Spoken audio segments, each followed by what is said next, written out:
This is a show about getting spooked for fun, and neither one of the hosts are associated with the attractions discussed in any way, except for those skeletons in Devin's closet. Some topics may go from ghoulish to ghastly, so viewer discretion is advised.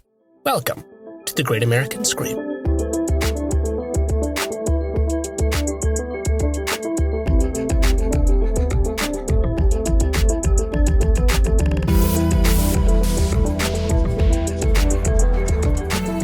Hello, listener.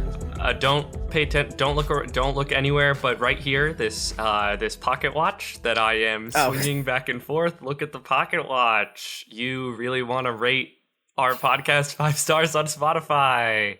Whoa, you want it Adam, so bad. Adam, while I've got them hypnotized, say hello. Hi, Happy New Year, my lovely people currently under Devin's immensely powerful hypnotic powers. My fingers are getting tired. I don't know how long I can swing this pocket watch. Happy New Year. Welcome back to the Great American Scream. My name is Adam O'Connell. Oh, my name's Devin Wright. Oh, since it's a new year, we do it different now. Yeah, do it backwards this time. And if you haven't already been put into a hypnotically induced trance by Devin's intro, you will be by the end of this episode, because we are going to talk about the art of hypnosis. Specifically, its use in pop culture and horror, but also like as a thing, a cultural phenomenon. As a known and faithfully practiced science. Yeah, and how it's very good and works all the time. Because here's what's interesting about hypnosis, because we've talked about stuff on the show before, like we talked about Ouija and pseudoscience-y cryptozoology.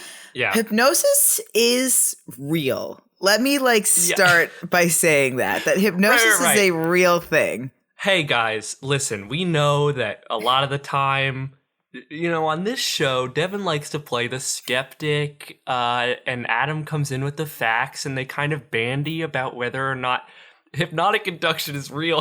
Hypnosis is real. It's probably not real in the way that you think it's real, but it is real, and we're going to talk about that. Brainwashing is real, therefore. Yeah. And hypnosis is something that has always kind of creeped me out. Not a lot of things give me the heebie-jeebies nowadays, but hypnosis kind of creeps me out. Okay, so I'm guessing we're not going to talk about the. I'm so stupid for bringing this up this early. We're not going to talk about the way people like to do it for sex. I wasn't going to bring it up in this episode because I didn't think that was our kind of trotting ground. That was going to be a separate episode. It was just about hypno kink people. Yeah. We were going to talk about it in this episode. Honestly, it's because this outline is already 6 pages long, and I had no room to keep going. But if you want to, if you want that, you say so. Google is a resource. Yeah, you say so. We'll do an episode on it. But no, we won't. I always remember... Adam, don't say that. No, we won't.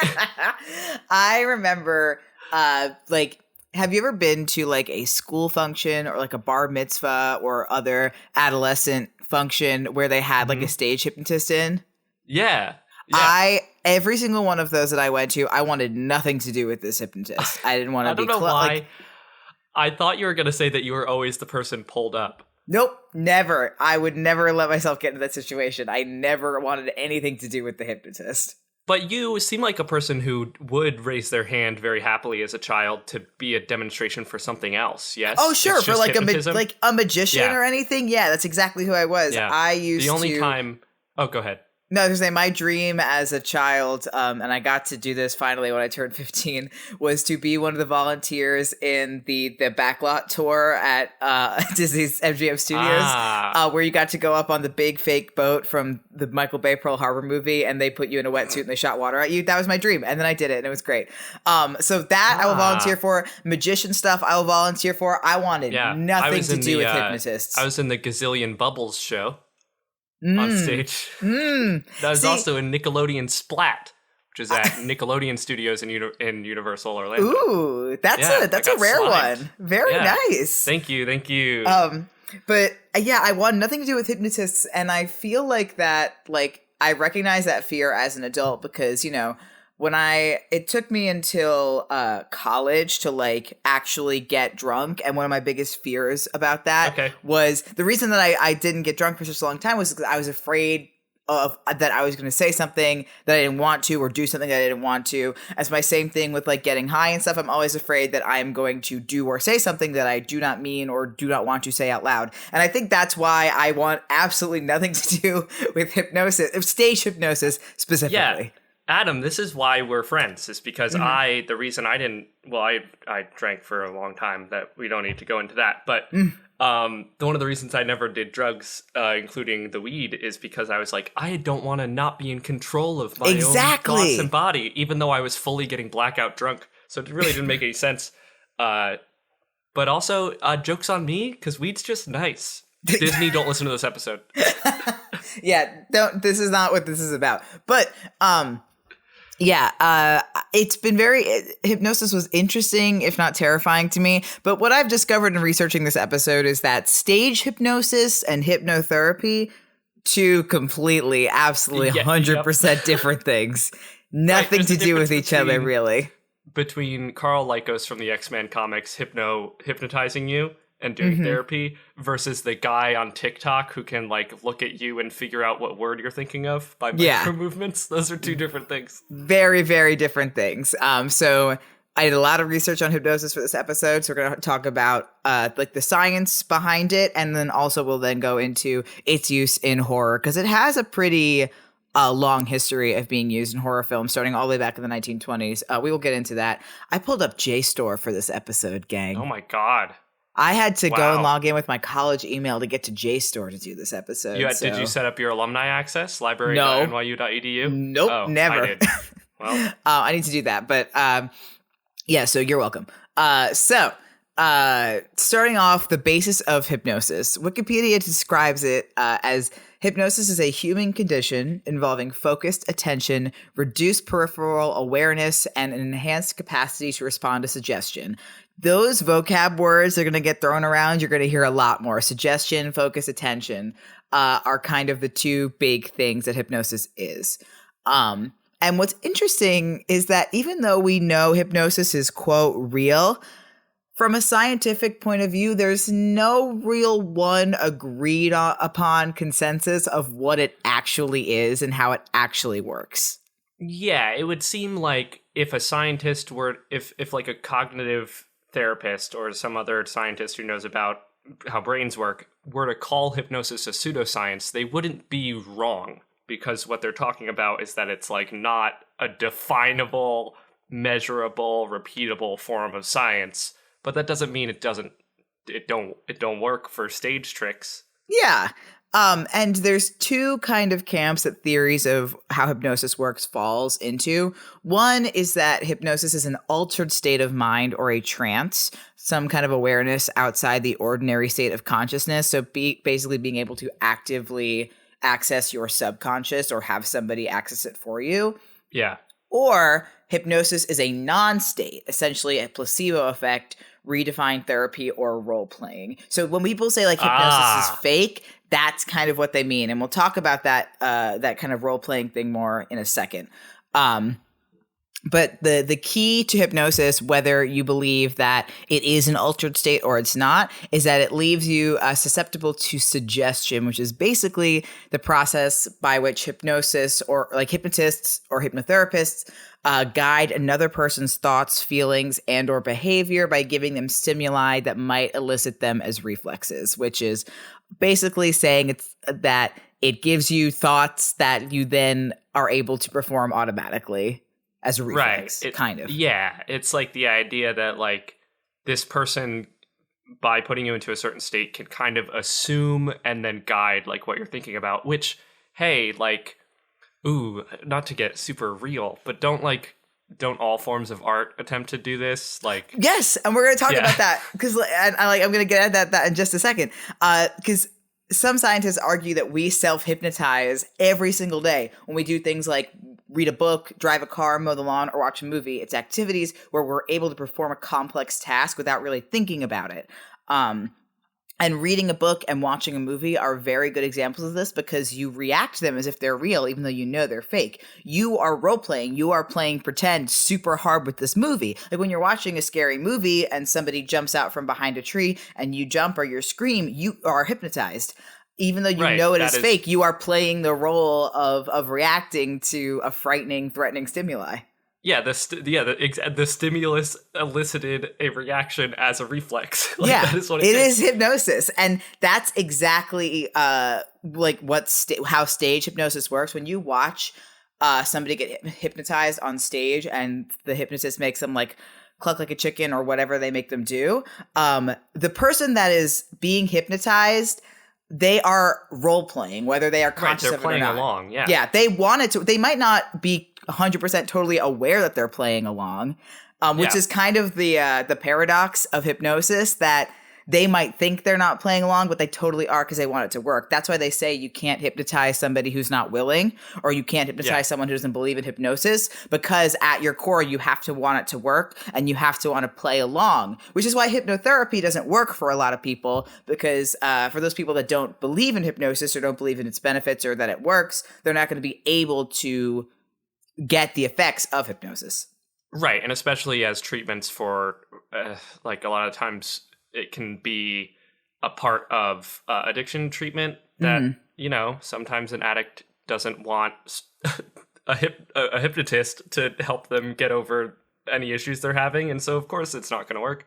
It's the reason why, like, it feels kind of like the reverse of when you call up a kid to do a performance in a magic show or whatever, and they're super, super nervous and they say they don't want to, but actually, like, if you bring the kid on and you make sure that they feel safe, then they will be very into the experience.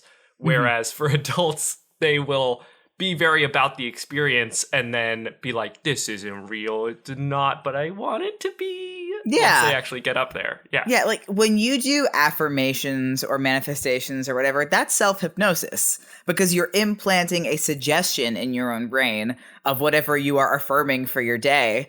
So that way, when it happens to you later, or you automatically do the thing that you said you were like affirming yourself to do, it was an unconscious suggestion. Yeah, the male grind set people, they're just self-hypnotizing. Yeah, it's about drive, it's about power, people. Self-hypnosis. That song, that song, self-hypnosis. Well, it's not self-hypnosis, it's rock hypnosis. Right. So hypnosis always begins with hypnotic induction, or the process of putting somebody into hypnotic trance. Experts redefine this as refocusing your attention, defining your role in the like role-playing scenario, heightening the client expectation, etc. That's kind of a couple things at play here in order to put somebody into a hypnotic trance. And there are several different induction techniques, with the most popular, most widely used ones being eye fixation. This is when we think of the swinging pocket watch technique. That's what this is. Basically allowing the client to focus on one not complicated thing in order to kind of turn off the rest of their thinking, the rest of their senses. The pocket watch specifically isn't really used anymore. It's really only used in movies because it's become such a cliche that using it nowadays would be distracting. It's a fourth wall break. Yeah, exactly. It's immersion breaking. Yeah. And this technique was invented by James Braid, a Scottish scientist in the 1840s.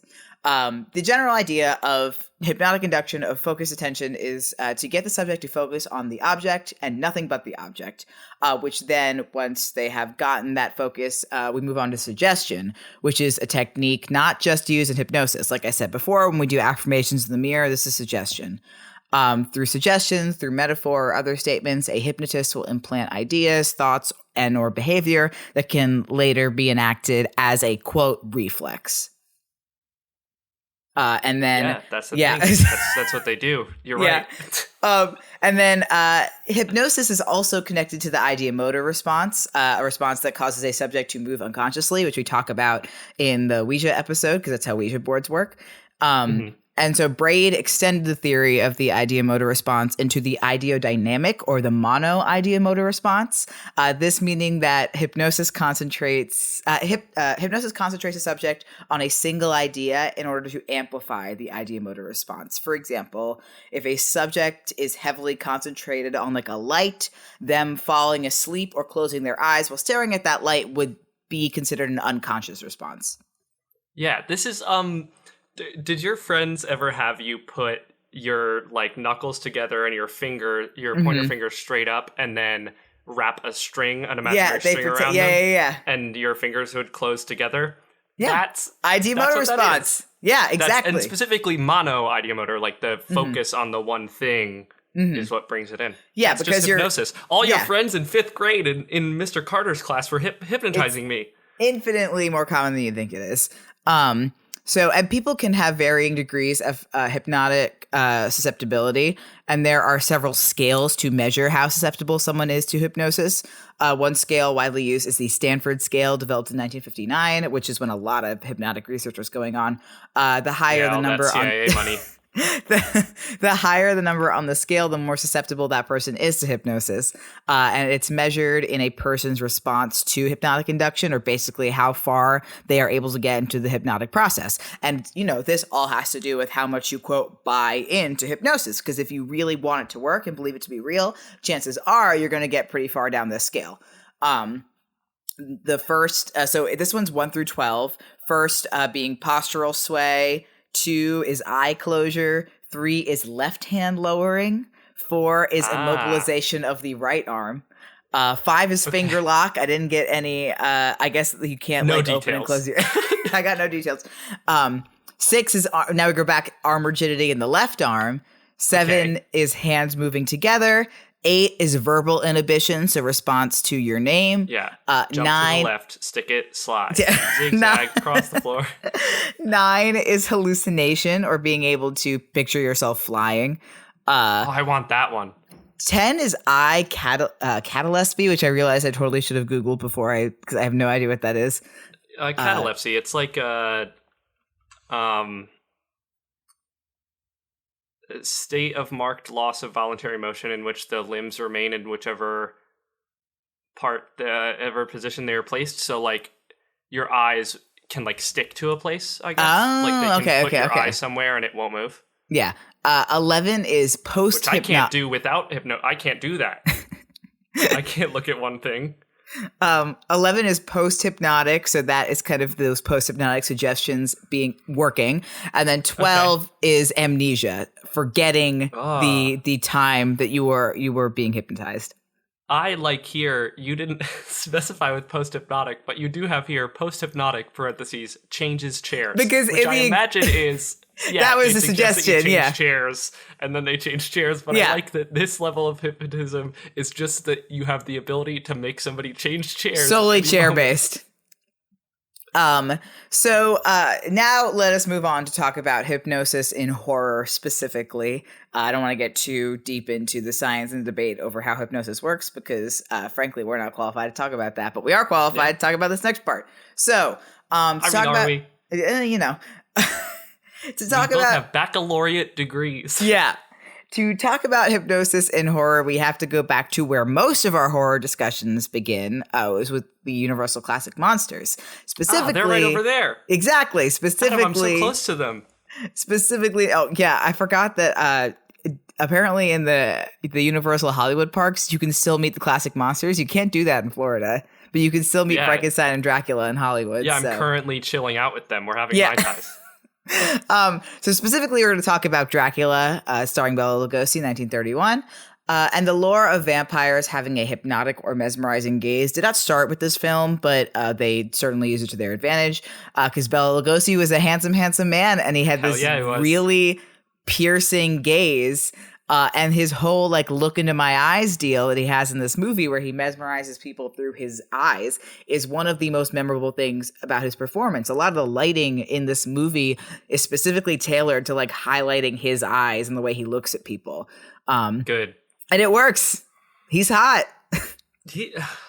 I sent you Bela Lugosi's star, right? I was walking on Yes, Hollywood Boulevard. yeah. I saw Bela Lugosi, and I was just, I kind of swooned. He wasn't there, obviously. It was just a star with his name on it. But his aura, he's sexy. Yeah. His piercing gaze, even from beyond the grave. Yeah. So, and then 5 years later, a sequel, Dracula's Daughter, was released, who also had hypnotic powers, but she used a golden ring as her hypnosis tool instead. And this would kind of be the early beginnings. You may know it as by its other name, Bride of Frankenstein. That's right. Dracula's daughter is Frankenstein's wife. Dracula is Frankenstein's monster's uncle. So this would be the early beginning of hypnosis as a subject or a tool in horror, but there are three kind of camps of that. The first being hypnosis as a theme or a tool used by villains, by monsters in a horror film. The second, hypnotherapy being used as a trope or as a creepy tool. And the third, which is my favorite, is the gimmick of hypnotizing the audience or inserting subliminal messages into movies. We're going to talk about all three. I'm very excited to talk about them. So we're going to start with the first one, talking about hypnosis as a tool used by villains. And this is this kind of character trope called the Svengali, which we'll define what that means in a second.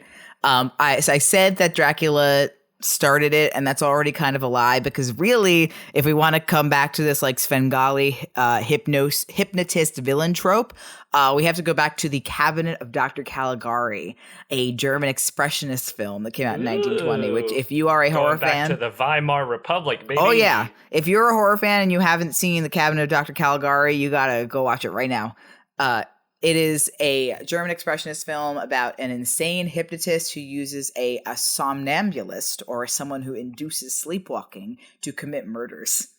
Somnambulist is something that Homer said as he was driving to get that trampoline. Trampoline.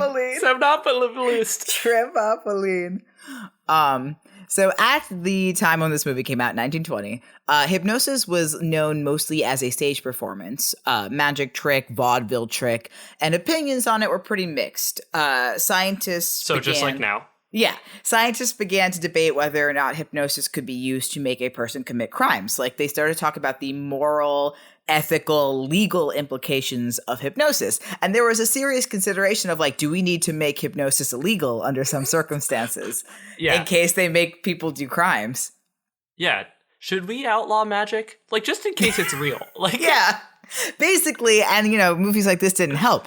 And remember, hypnosis was extremely sensationalized and performed mostly by charlatans. So it was a common belief, before we could explain the intricacies of what it does psychologically, that hypnotists basically had this unlimited power over the people that they hypnotized. And that's exactly what happens in the Cabinet of Dr. Caligari. And, these both fed into each other.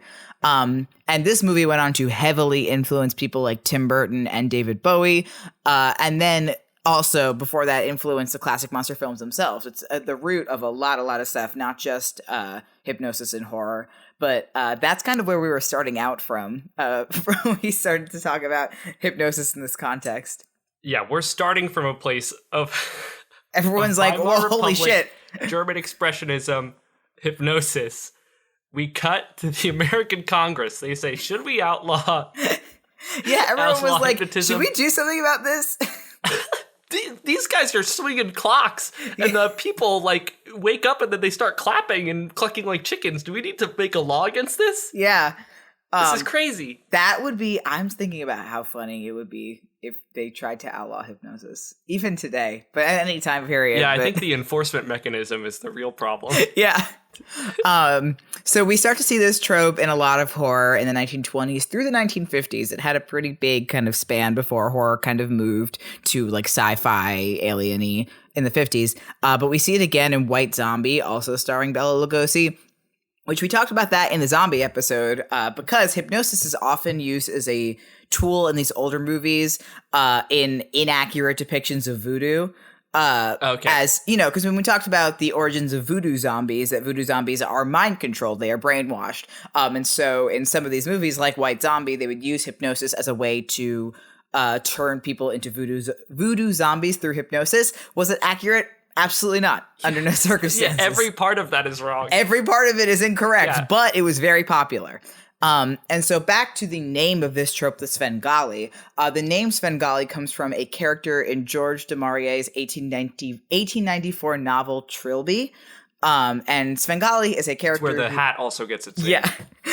Svengali is a character who seduces, dominates, and exploits the main character Trilby to make her into a famous singer.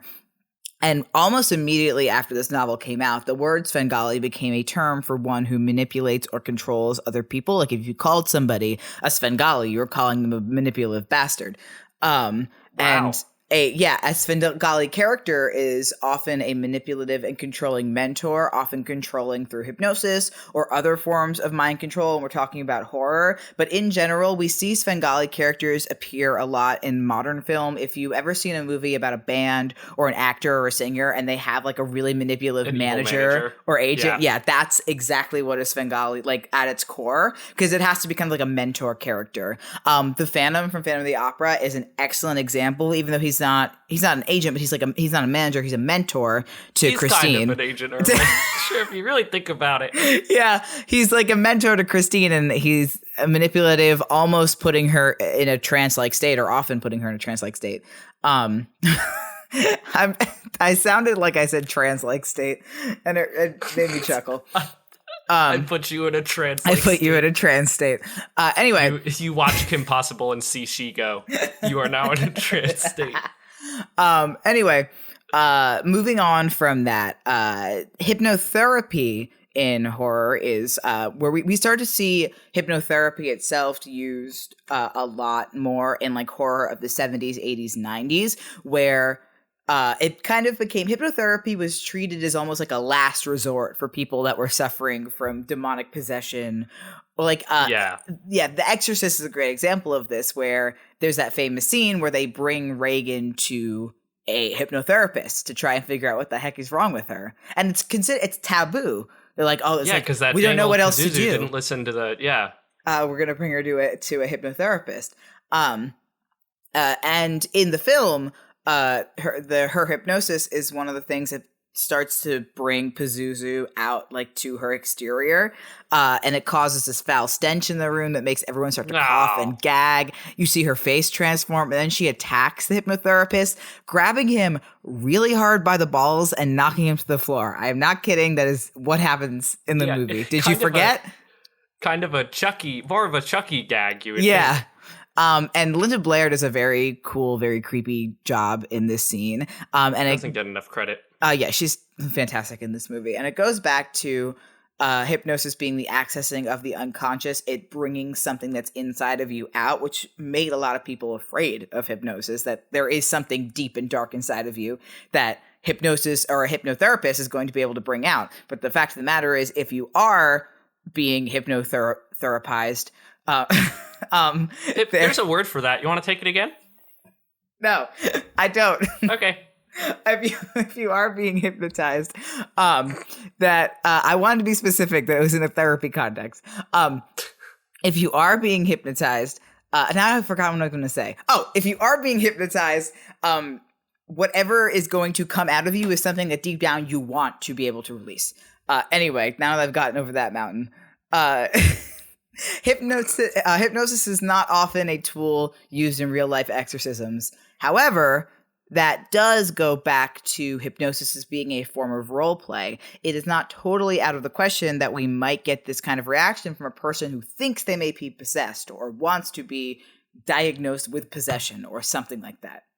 Right, much like you could argue that forms of exorcism that are seen as successful could be a form of psychic suggestion or hypnotism, in that the person wants the exorcism to work. Therefore, yeah, exactly. Therefore, they emit a big smoke monster out of their mouth. and then the priest's cross turns into a lightsaber, and he slashes them away. This is great. Trademark. Not lightsaber, though. It's just a laser sword. It's a laser sword.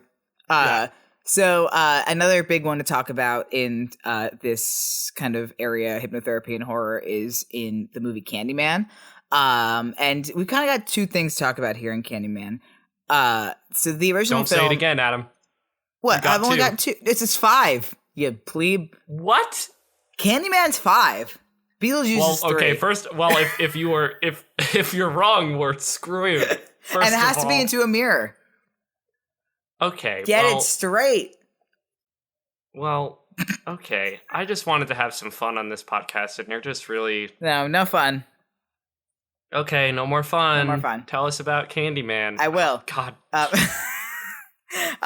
So the original film, and by extension the sequels, and then also the remake / requel that came out this past year, we'll mostly be talking about the original in this, has two very interesting examples of hypnosis, one being in universe and one being out of universe. So Ooh. Tony Todd's Candyman, other than being one of the greatest, hottest horror villains of all time, Tony Todd is perfect in all aspects of the word perfect.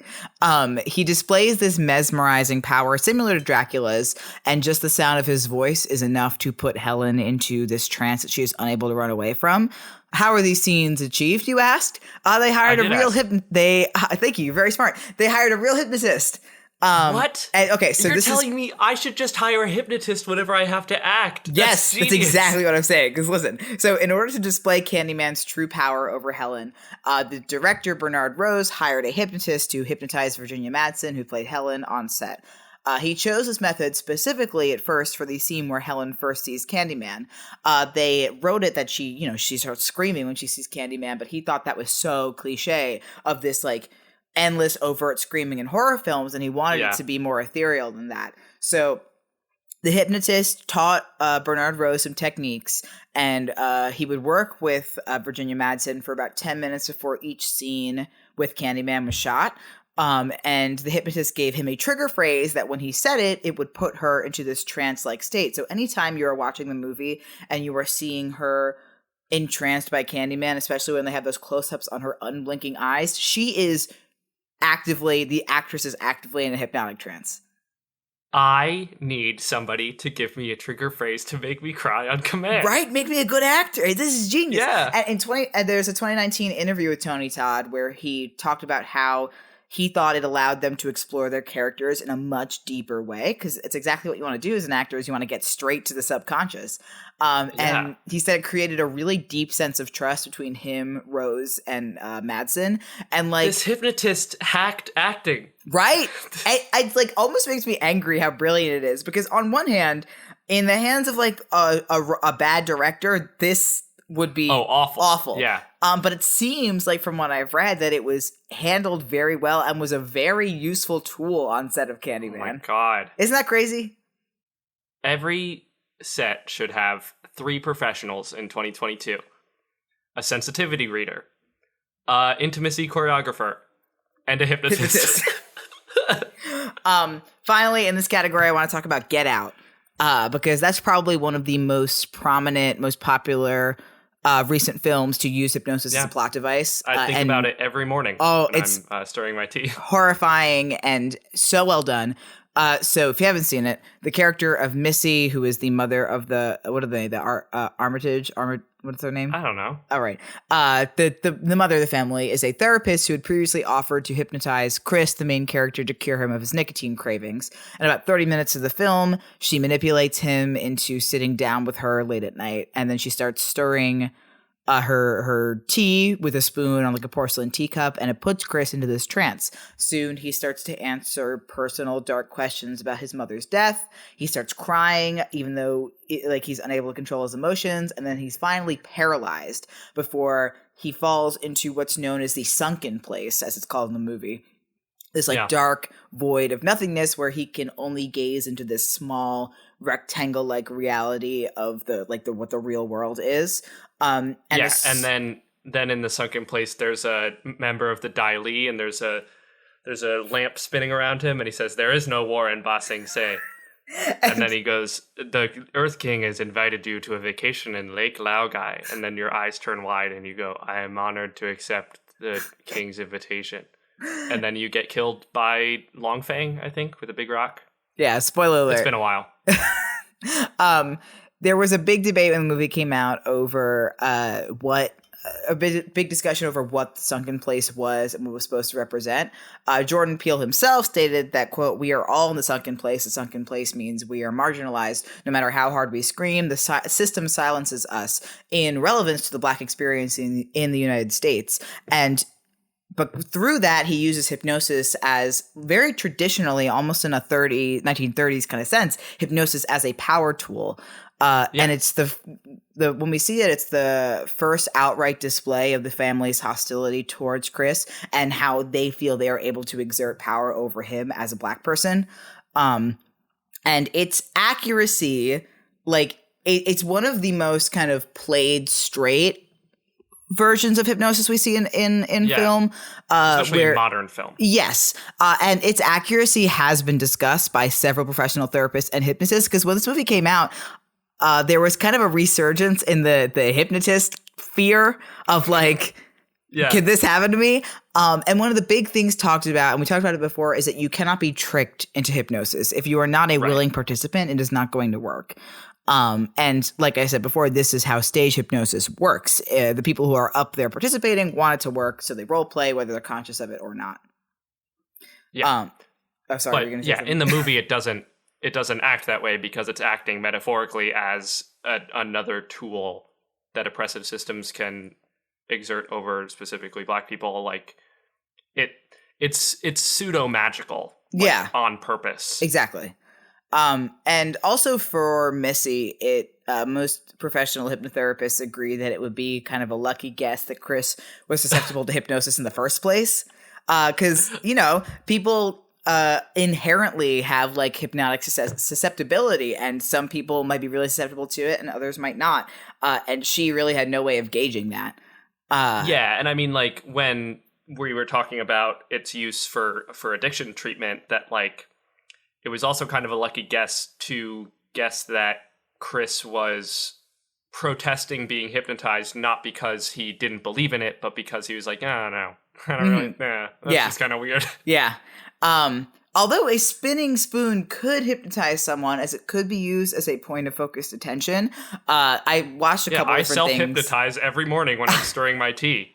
I watched a couple different videos of a couple different hypnotherapists talking about this scene. Some of them say that it's a totally valid method, but some people said the fact that she's doing that and talking could be too distracting. Yeah. So up in the air. Again, I'm no hypnotist. I don't know. Finally, we get to talk about the subtle art of hypnotizing the audience. Subtle. Perhaps the most outlandish utilization of hypnosis in horror. One that has not been used in a really long time, but man, I wish it was. The very William Castley gimmick of hypnotizing the audience prior to a film or placing subliminal messages into the film to produce the same effect. Which, by the way, I think we should do an episode on subliminal messaging in horror films. I think that would be really fun.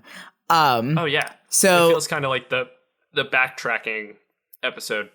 But like for real. Yeah. And let's be clear, as you talked about this, when you watch a horror movie, you are being hypnotized. You are in hypnosis. Everybody's being hypnotized all the time is the thesis of this episode. Yeah. When somebody jumps out at you and you scream, even though you know the movie isn't real and you aren't in real danger, that is hypnosis. You are playing along with the movie. And of course, William Castle loved this. He's the movie equivalent of the guy at camp who tried to put people's hands into warm water so they would piss themselves. Yeah, that crazy, that wacky man, he loved this. And the gimmick itself goes back to his film. Of course he did. Yeah. The 1958 film Terror in the Haunted House, also known as My World Dies Screaming, way better title for this movie. Way better. Utilized psychorama, which flashed subliminal images at varying points throughout the film. Things like skulls, and I think messages that said like, get ready to scream and things like that. And also this wasn't like, it might have been just split second flashes in the film, but in the marketing, this was the film's like main marketing point.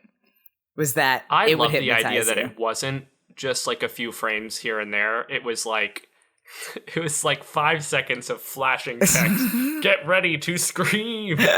And this technique was also psychorama was also used in the 1959 film called Date with Death, which flashed words such as kill and blood at audiences. I don't know what the intended effect was. Subtle art. Yeah.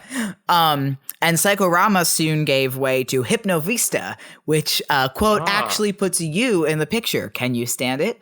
Unlike Actually puts you in the picture. Yeah. And you stand it. Yeah, there was no, unlike the kind of like technology driven kind of thing of putting frames into subliminal messaging, the thing Hypnovista did is simply having a hypnotist for this Cut specific out the middleman, baby. Yeah, specifically for this film, being billed as Emile Franchel, registered psychologist, state of California, specialty hypnotism, to purport to mesmerize the audience in a filmed 13-minute prologue. So at first, after preemptively countering any skeptics in the audience by declaring, quote, "It is said you cannot hypnotize an idiot, imbecile, or buffoon." That's how you do it. Isn't that good? That's really good. So Franchel invokes the power of suggestion and demonstrates the sympathetic yawn, a phenomenon in which the sight of a person yawning causes the viewer to yawn. Everybody knows this. You yawn, everybody else starts yawning. We love this one. Yeah. He says, quote, "You feel as though you are being drawn into the screen as a hypnotic spiral fills the frame. The film," he continues, quote, "has been filled to the brim with suggestions designed to help you experience all the feelings and emotions that the producers intended you to experience."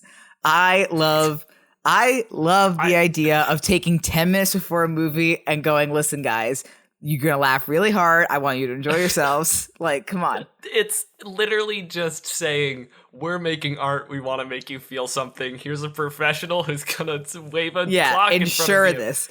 And this would be used again in 1960s, The Hypnotic Eye, having the on-screen hypnotist perform his act in entirety, both hypnotizing the characters on screen and then turning, locking eyes with the camera and hypnotizing the theater audience. Love that. Barrel the camera.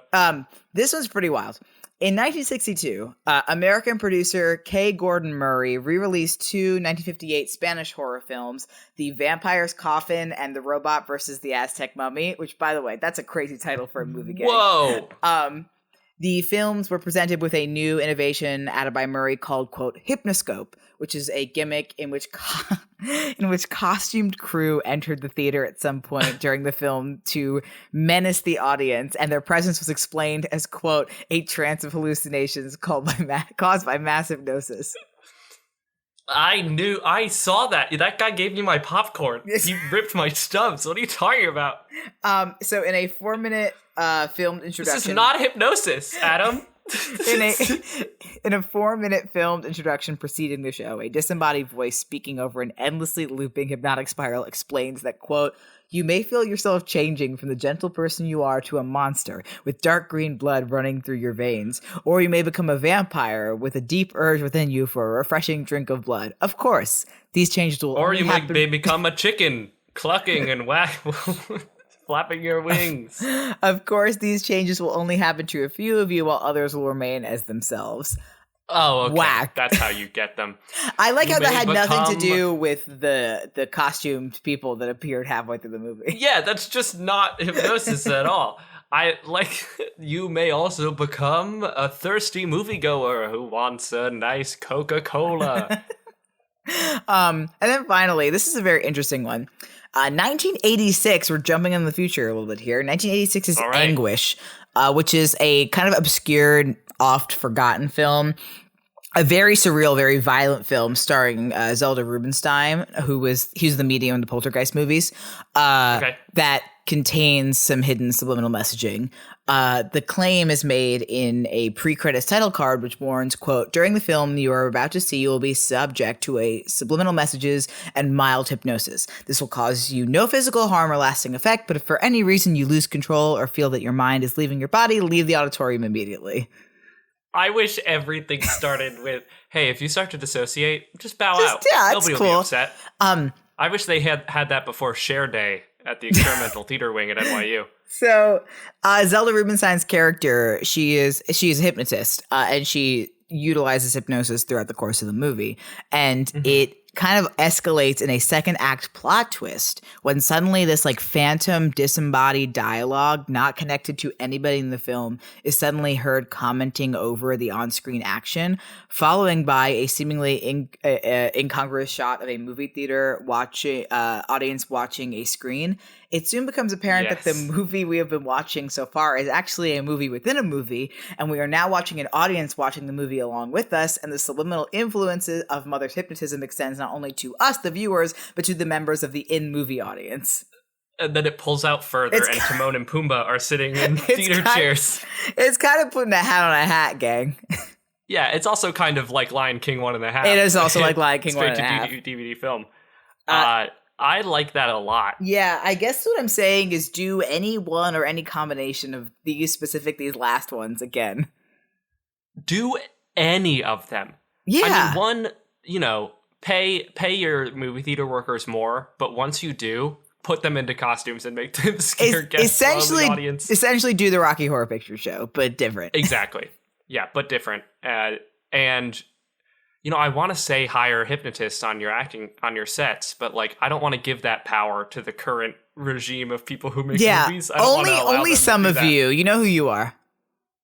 I don't think you know who. I think we just had to say nobody. I think if some of us can't play with the toys go back in the box. Only Taika Waititi.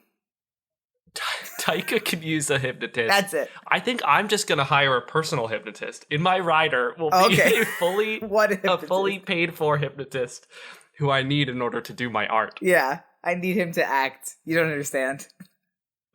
But then everybody's going to be like, we don't even need Devin. Just have the hypnotist do it. Well, hey, thanks for listening to this episode 79. Yeah. Almost at that big 80, baby. Were you mesmerized? I hope so. Were you mesmerized? Were you hypnotized? Were you glamorized? That's what it's called, right? When vampires do it? Anyway. I guess. Hey, thanks for listening. If you enjoyed, please leave a rate and review on iTunes or a rating on Spotify. You can rate on Spotify now. Rate us 5 stars or 4 stars, nothing below, or else your Spotify will crash. It's just a weird bug. They haven't fixed it yet. So just make sure to do 4 or 5 to make sure your phone doesn't delete all its data. We're calling them about it. Don't worry, we're on it. Yeah, no, it'll get figured out at some point. We're not too worried about it. And I think that's all I usually say. Check out patreon.com/greatscreenpod. We have cool rewards there, including early access to episodes. Adam, can you pimp our social media, please? Yes, you can check us out on Instagram and Twitter at Great Screen Pod. You can also check us out on TikTok now at Great Screen Pod. We are on TikTok. Please go follow us. We're going to make content for the kids. For the children. Thank you to Michael Segudo, who does the intro disclaimer, and Stevie Viola, who does the intro and outro music. You can find him on YouTube and on Twitter. A super special thank you goes out to all of our Patreon supporters, our Patreons at the level of Man in the Fields or higher. So thank you to Regina, Ben, Gail, Joyce, Melinda, and Chris. I've been Devin Wright. I've been Adam O'Connell. And hopefully you have been spooked, and when I snap my fingers, you will pee yourself. That was terrible. That's awful. Why? I could have got so much nicer. Yeah. But I'm sorry, you've got to piss yourself now, I guess.